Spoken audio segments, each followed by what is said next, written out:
purpose of today is to come down and talk to our legislators, inform them on the needs of agriculture and how important agriculture is to North Carolina, and to preserve our way of life in the future.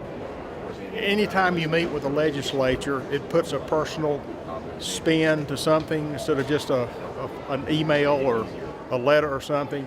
And when they see their people come by and talk to them, I think it means a whole lot. Gives them an opportunity to talk back to us and develop a relationship. When you develop that relationship, it's a whole lot easier to come back the next time and speak to them when you really need to speak to them. We're talking about immigration because the farmers need workers to harvest the crops and to take care of all the issues or all the produce that is raised in North Carolina. We're certainly talking about present use value. We're discussing with them the ability to reduce sales tax or keep sales tax off of farmers so that we can maintain profitability and just keep farms working. I'll say we're probably working on another farm bill. I know I've been the co-sponsor of the last 4 farm bills that we've had, and I think it's a lot of it was modernization of the laws and codes that we had on the books for farming. And I mean, some of it we had to give and take. You can't use mules anymore for a tax exempt status. But a lot of it that we have to do, and I'm glad you're here today, is reach out to the members that don't have a type of rural background. Because every time we redistrict, we lose rural representation. We need to keep healthcare costs down because that's one of the major issues we face, and why I'm not working on the farm is so that I carry the healthcare for our family. But looking at those costs, and a lot of it is, it just keeps going up and up and up. And when you have health regulations written by attorneys and insurance companies and not by doctors, to me, that's going to push the cost up. I mean, it's good to be able to sit down and certainly talk about policy and certainly talk about agriculture and educate them, but at the same time learn a little more about them and connect on a more personal level. And you think about our number one industry, nothing was done for it. And I said, Steve, we're not playing defense anymore, we're on offense. And we're going to start passing good legislation that will help our farmers out and not put unnecessary burdens on them.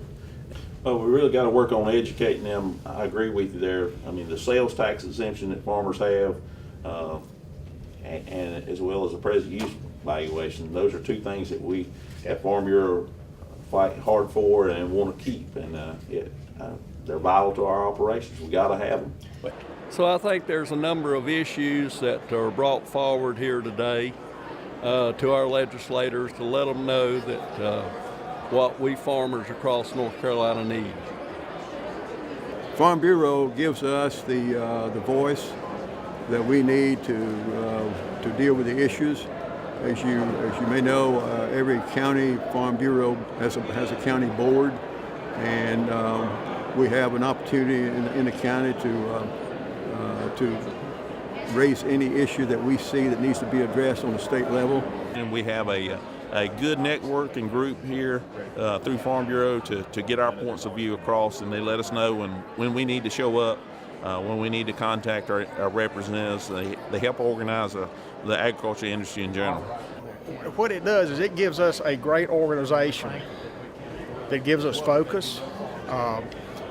It gets the foot in the door, if nothing else. Everybody up here knows Farm Bureau. And if you've got an organization like that, it really helps. They know all of our folks that come here to the legislature, our staff folks. Everybody knows them, and that's a good thing. And it looks like they know them in a good way. Well, what I'm going to take away from here, I'm going to go back and on the county level and tell the people, let's get involved more so we get more people up here to say, so the legislation can say thank you. We can say thank you to them for what they do and to support agriculture more. Farm Bureau is just a great organization that helps us educate and be an advocate for agriculture. So it just prepares you to go out and talk to your neighbors, your legislators, your church family, everybody that you're around that may be removed from agriculture about how important it is to everything we do, and it's our number one industry in North Carolina. So it's a wonderful state for agriculture, and so we're thankful to be a North Carolinians.